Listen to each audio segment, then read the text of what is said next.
everybody, welcome back. Today as well we have got you another video. In this video I'll show you how you can play Steam Remote Play on phone. But before that, please do make sure to like our video, subscribe our channel, and yes, without any further delay, we're simply gonna go ahead step into our video. So for that matter, the very first thing that you have to do is you'll have to go to your Play Store or App Store according to your device preference and simply install the Steam Link app.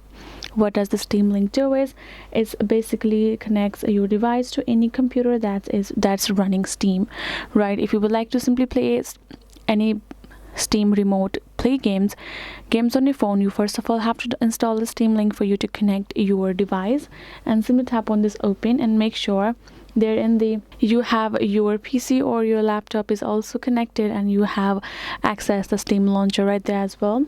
Simply tap on this get started.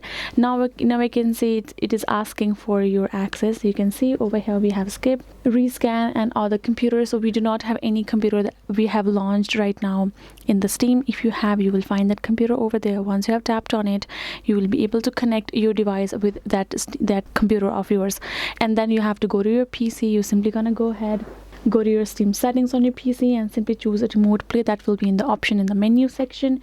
Once you have tapped on it, you will have to ensure that enable remote play is ticked right over there. Once you have ticked on it, it will simply send you a code that you have to enter over here in this section. Once you have entered the code, enable the connection, you will be able to launch or play any of the games right there in the Steam on your phone. This is basically it. If you got any more questions, make sure to leave them in the comments below, and yes, I'll see you guys in our next video. Thank you for watching.